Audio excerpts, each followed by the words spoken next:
Uh, Hello, everyone. My name is Thursday Williams, as you all know already. I am a senior at William Cullen Bryant High School and a recent graduate of the Legal Outreach Program. To write this speech, I decided to go back to where it all started, with my low GPA and life without legal outreach. Back in junior high school, I was considered a troubled kid. I was constantly in the principal's office, constantly in the hallway. My average throughout my whole junior high school career did not exceed an 85. Despite my rough beginning, this Friday I will be graduating from my high school with a 4.0 GPA.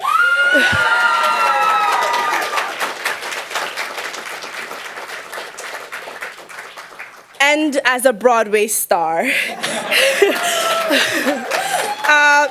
Before graduating high school, I have accomplished things beyond my wildest dreams.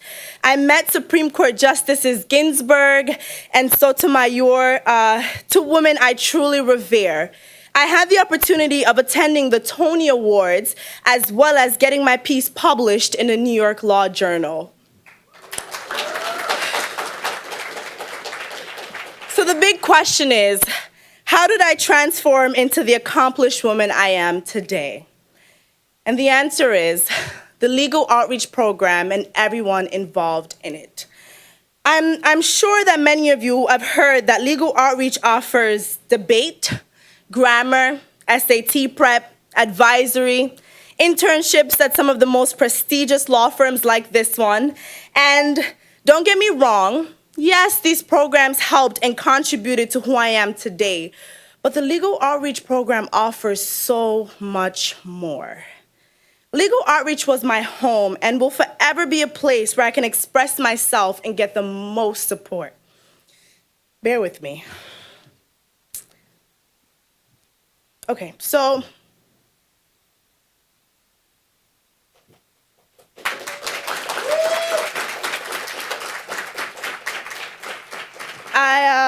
I remember a time in my life when I felt like everything was falling apart. I felt alone. I would go back and forth to my school's bathroom to break down, and no one would notice. The moment I arrived at Legal Outreach, Mr. Moore realized something was wrong, and he did not let me leave until I told him what was going on. I needed that. Okay. That day, I went home. Oh, I came prepared.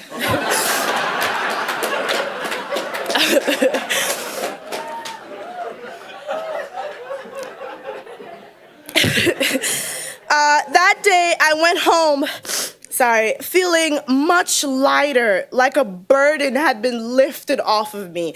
Mr. Moore, along with many other advisors, have helped me in ways that you can't even imagine. Miss Edwards taught me proper etiquette, such as how to use a knife and fork and how to give a firm handshake. Miss Cooper prepared me for college. Miss Pizarro helped build my confidence, and that was how I was able to audition for what the Constitution means to me.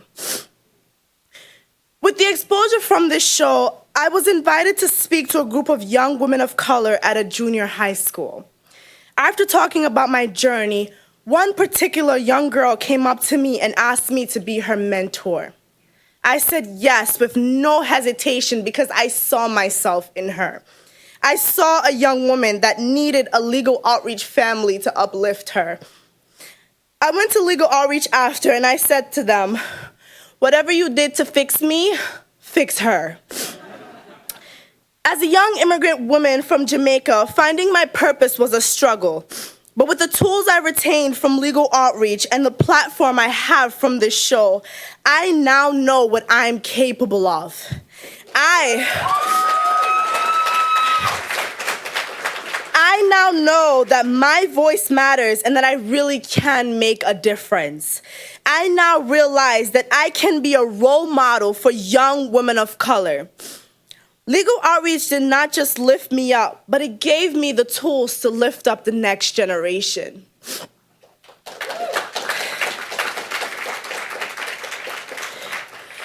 It is my voice and the voices of people like me that needs to be heard. You can give us, the next generation, the platform to make this a more just and inclusive country. Thank you.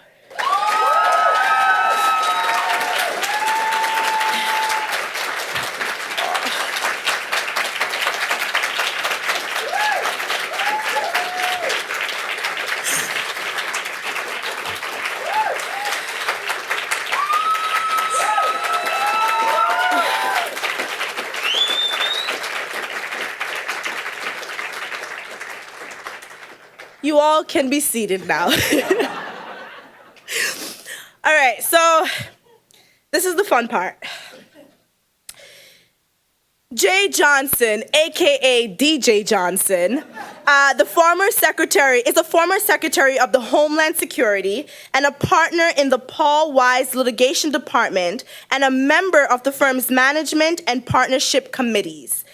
Secretary Johnson advises clients, including management teams and board of directors, on crisis management, government and internal investigations, high-stakes litigation and regulatory matters, and legal aspects of cybersecurity and other security matters. He is also an experienced trial lawyer and a fellow in the American College of Trial Lawyers. This man has done so many things. I must continue. Secretary Johnson is on the board of directors of Lockheed Martin. Since leaving government in January 2017, Secretary Johnson has been called upon to testify before Congress on cybersecurity matters 3 times and is a regular commentator on national and homeland security on ABC, CBC, NBC, BBC, MSNBC, CNBC, CNN, and numerous other outlets. He was the 2018 recipient of the Ronald Reagan Peace Through Strength Award, presented at the Reagan Presidential Library. In addition to serving in public leadership as the Secretary of Homeland Security, Secretary Johnson has served as the General Counsel of the U.S. Department of Defense and the U.S. Air Force. He co-authored the 2010 report that paved the way for the repeal of the Don't Ask, Don't Tell law by Congress. In his book Duty, former Secretary of Defense Robert Gates called Johnson the finest lawyer I have ever worked with in government, a straightforward, plain-speaking man of great integrity, with common sense to burn and a good sense of humor. I learned that. Secretary Johnson has become a spokesperson for the need to restore civil dialogue and character to American leadership. He recently spoke these words at the St. John's Law School graduation ceremony. In 2019, you enter your profession at a time when public confidence in our leaders, many of whom are lawyers, is extremely low. The administration in which I served was not perfect. We had our share of mistakes and setbacks, but like many Americans, I watched with growing despair and alarm as the standards of behavior, decency, and ethics among our nation's political leaders spiraled downward. Because of what he has done in defense for our Constitution, and because he has stood for the idea that leadership is more than just power, I'm honored to present Secretary Jay Johnson with the Diversity Leadership Award.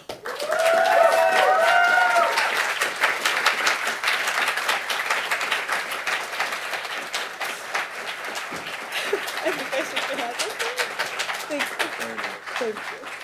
And it's a quick photo. This is your award. Thank you. Thank you. Oh, it's my turn to speak. Okay.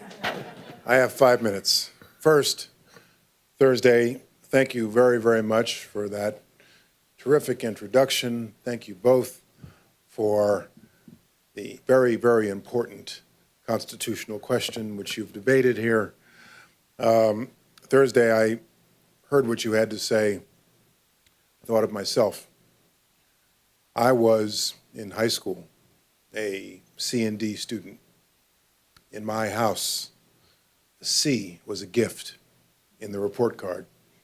My guidance counselor told my parents, don't think about four-year college for your son. My first year at Morehouse College, I had a 1.8 GPA, 1.8. And it wasn't until my sophomore year that I was inspired. In the last 2 years at Morehouse College, I had a 4.0. So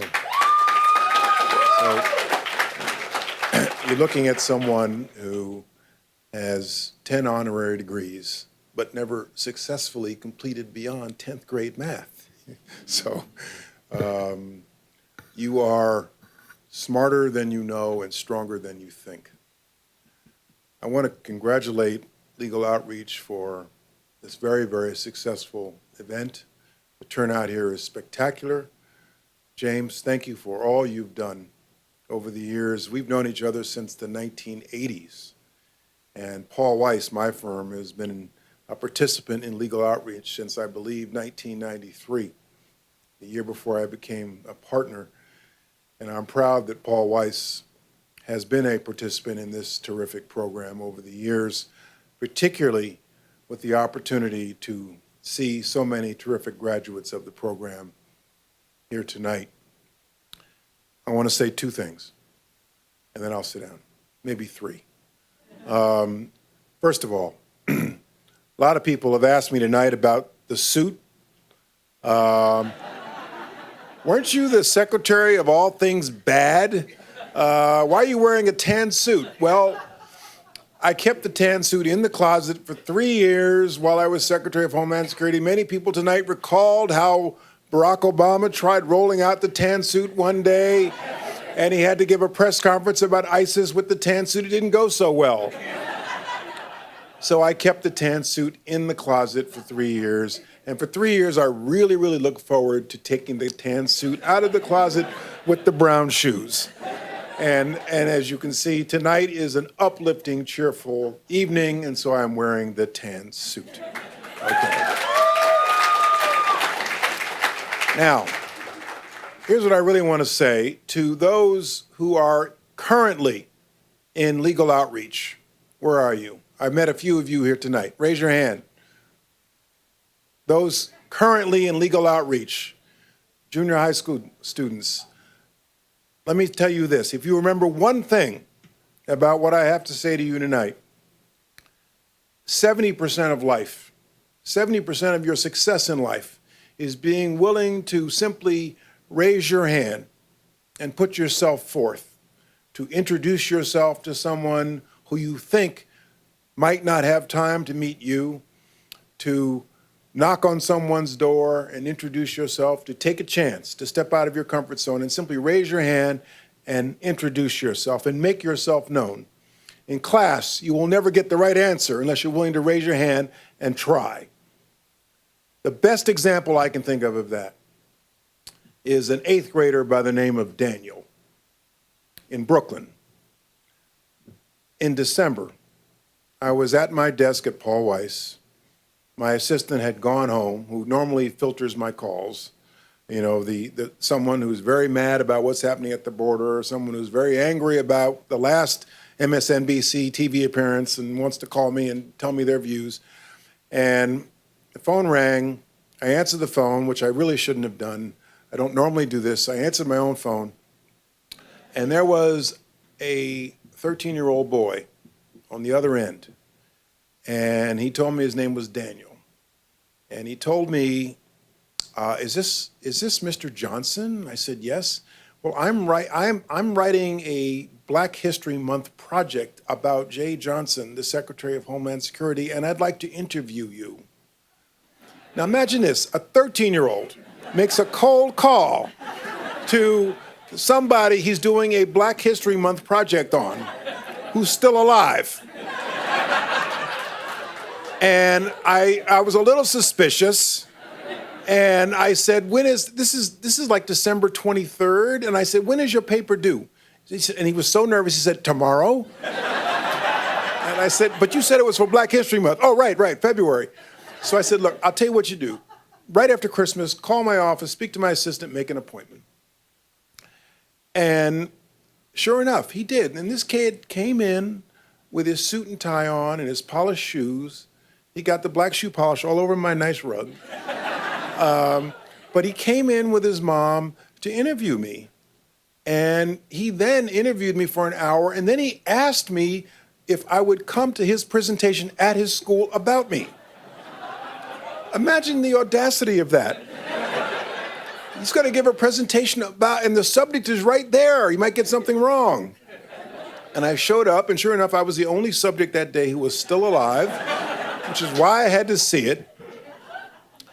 And Daniel will go very, very far in life simply because of his tenacity and his audacity. And so much of life involves that. The last thing I'll say is this. Tonight's theme is about diversity, inclusion, and the Constitution.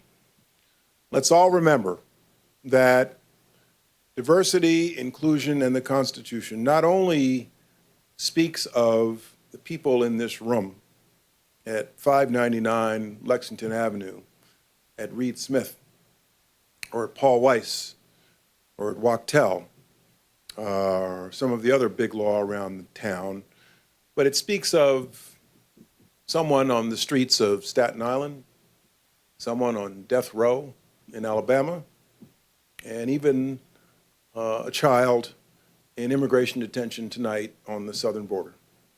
And so Constitution means many things to many people, including many people who are not uppermost on our minds day to day. And let's all remember that. Thank you for this honor so much.